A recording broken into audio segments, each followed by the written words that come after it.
नमस्ते YouTube family. आज मैं वापस अपने चैनल पर कुछ नई कहानी लेकर आया हूं जो हमारे घर से जुड़ी है।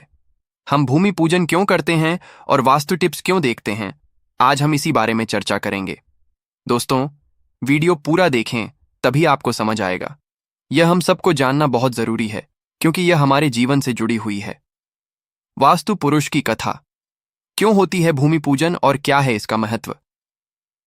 क्या आपने कभी सोचा है कि जब हम नया घर बनाते हैं तो भूमि पूजन क्यों करते हैं? क्यों हर घर की नींव में एक विशाल पुरुष की आकृति का ध्यान किया जाता है? दोस्तों, यह कोई अंधविश्वास नहीं, बल्कि एक ऐसी प्राचीन कहानी है जो भगवान शिव और ब्रह्मा जी से जुड़ी है। आज हम बात करेंगे वास्तु पुरुष की, जिनके बिना एक झोपड़ी से लेकर महल तक सब अधूरा है। महादेव का क्रोध और जन्म। हजारों साल पहले सृष्टि में अंधकासुर नाम के एक राक्षस ने आतंक मचाया हुआ था। उसका वध करने के लिए भगवान शिव ने उसके साथ भयानक युद्ध किया। युद्ध इतना भीषण था कि महादेव क्रोध से भर गए और उनके शरीर से पसीने की कुछ बूंदें धरती पर गिरीं। उन बूंदों से एक विशाल और प्रचंड काया वाला प्राणी पैदा हुआ। उसका शरीर इतना बड़ा था कि उसने धरती और आकाश को ढक लिया। उसका चेहरा भयानक था और उसकी भूख असीमित थी। 2. देवताओं में दहशत। वह प्राणी पैदा होते ही अपने रास्ते में आने वाली हर चीज को निगलने लगा। उसे नहीं पता था कि वह कौन है, वह बस अपनी भूख मिटाना चाहता था। जब देवताओं ने देखा कि यह प्राणी पूरी सृष्टि को निगल जाएगा तो सब डरकर ब्रह्मा जी के पास गए।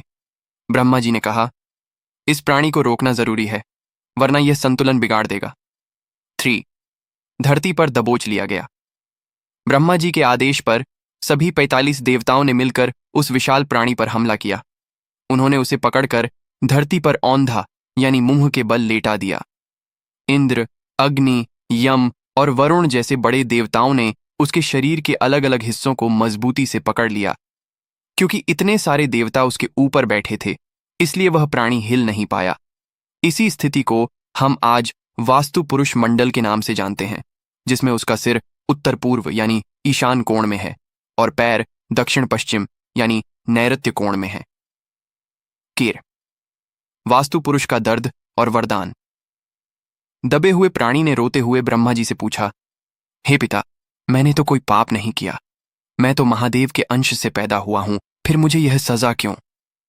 ब्रह्मा जी को उस पर दया आई। उन्होंने कहा, तुम्हें सजा नहीं दी जा रही, बल्कि तुम्हें एक नया मकसद दिया जा रहा है।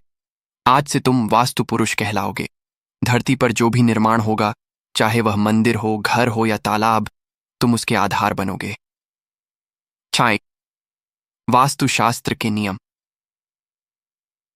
ब्रह्मा जी ने वरदान दिया कि जो इंसान घर बनाते वक्त तुम्हारा ध्यान रखेगा और तुम्हारे शरीर के अंगों के हिसाब से कमरे बनाएगा, उसे तुम शांति, समृद्धि और स्वास्थ्य दोगे। लेकिन जो तुम्हारी उपेक्षा करेगा, जैसे कि तुम्हारे सिर पर भारी बोझ रखना या तुम्हारे पेट पर गंदगी करना, वह हमेशा क्लेश और गरीबी में रहेगा। निष्कर्ष। दोस्तों, इसी वजह से घर का ईशान कोण यानी नॉर्थ ईस्ट हमेशा हल्का और साफ रखा जाता है, क्योंकि वहां वास्तु पुरुष का सिर होता है। तो अगली बार जब आप अपने घर में कोई बदलाव करें तो याद रखिए कि नींव में कोई बेजान पत्थर नहीं, बल्कि एक वास्तु देवता विराजमान है। आशा करता हूं आपको मेरा यह वीडियो पसंद आया होगा। तो दोस्तों, आपको अपने जीवन से जुड़ी हुई ये बातें कैसी लगीं, कमेंट करके जरूर बताइएगा। और अगर आप मेरे चैनल पर नए हैं तो प्लीज सब्सक्राइब करके बेल आइकन को प्रेस कर दीजिएगा। अगर आपको मेरी वीडियो पसंद आई और आप ऐसी ही और वीडियो चाहते हैं तो प्लीज वीडियो को लाइक और शेयर जरूर कर दीजिए। धन्यवाद।